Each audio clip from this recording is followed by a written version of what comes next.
Hey guys, welcome back to our channel. അപ്പോൾ identity മൂവിയുടെ trailer വന്നിരിക്കുകയാണ്. നമ്മൾ അന്ന് റിയാക്ട് ചെയ്തതാണ്. ടീസർ ആയിരുന്നു നമ്മൾ. അപ്പോൾ നമുക്ക് ജസ്റ്റ് ഒന്ന് കണ്ടു നോക്കാം. ഓക്കേ.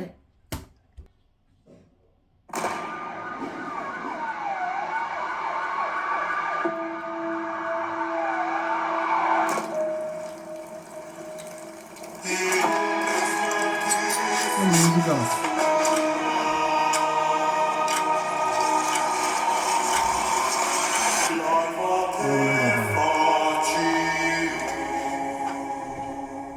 അതെ, മോള് കണ്ട ആങ്ങളുടെ ഹെയർ സ്റ്റൈൽ എങ്ങനെയായിരുന്നു? ഈ വിറ്റ്നസ് എന്നൊക്കെ പറയുമ്പോൾ സംഭവത്തിന്റെ ഏറ്റവും മൂല്യം മാത്രം കണ്ടുള്ള ടീമാണ്. നോ സർ, അവൾക്കെല്ലാം നല്ല വ്യക്തമായ ഓർമ്മയുണ്ട്.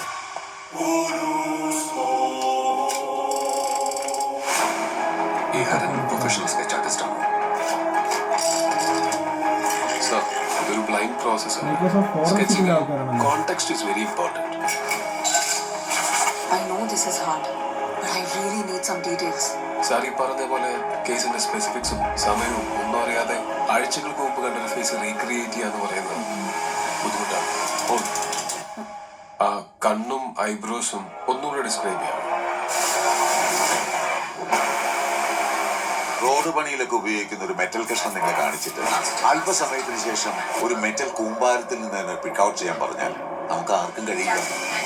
ലോകത്തിലെ ഏത് രണ്ട് മനുഷ്യരുടെയും മുഖങ്ങൾ തമ്മിലുള്ള ചെറിയ വേരിയേഷൻസ് പോലും നമുക്ക് ഇൻസ്റ്റന്റ്ലി ഐഡന്റിഫൈ ചെയ്യാൻ കഴിയും.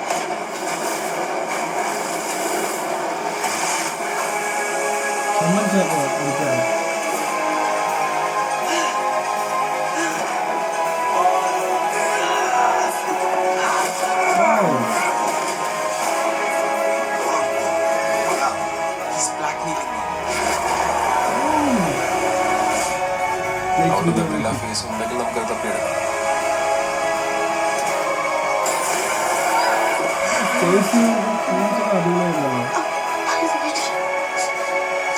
നമുക്ക് ഒരുമിച്ച് അങ്ങോട്ടൊന്ന് പോയി നോക്കാം. അവൾ ആ കില്ലറിനെ നേരിട്ട് കണ്ട ആ ക്രൈം സീനിലേക്ക്.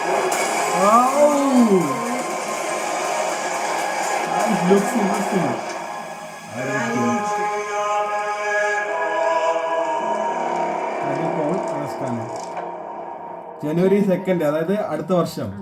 2025 ഗൈസ്, അപ്പൊ ട്രെയിലർ കണ്ടിരിക്കുകയാണ്. സൂപ്പർ ട്രെയിലർ മീൻസ് അതായത് എന്താ പറയാ, നല്ല രീതിയിൽ ചേസിങ് സീൻസ് ഒക്കെ ആണെങ്കിൽ അടിപൊളിയായിട്ടുണ്ടായിരുന്നു. മീൻസ് അതായത് ഒരു ഹോളിവുഡ് ടച്ച് എന്നൊക്കെ പറയില്ലേ, ആ ഒരു ലെവൽ ഓഫ് മേക്കിംഗ് ആണ്. മീൻസ് കാണുമ്പോൾ നമുക്ക് ഈ നോർമലി ഈ 2:40 സെക്കൻഡിന്റെ ട്രെയിലർ കാണുമ്പോൾ തന്നെ അതിൽ മനസ്സിലാവുന്നുണ്ട്. നല്ല രീതിയിലുള്ള ട്രെയിലർ ആയിരുന്നു. മീൻസ് അതായത് നല്ല ഇങ്ങനെ ഇൻട്രസ്റ്റിംഗ് ആണ്, നമുക്ക് പടം കാണാൻ തോന്നുന്നുണ്ട്. മീൻസ് അതായത് പടം ഇറങ്ങുമ്പോൾ കാണണം എന്നുള്ള ഒരു മൈൻഡ് വരുന്നുണ്ട്. അതുപോലെ തന്നെ മ്യൂസിക് അടിപൊളിയായിരുന്നു, ജെയ്ക്സ് ബി ജോയിൻ്റെ ആണ്. അപ്പോൾ എല്ലാം അടിപൊളിയായിരുന്നു. ജസ്റ്റ് അപ്പോൾ നമുക്ക് ജനുവരി 2 പോയിട്ട് മൂവി ജസ്റ്റ് പോയി കാണാം. ഓക്കെ.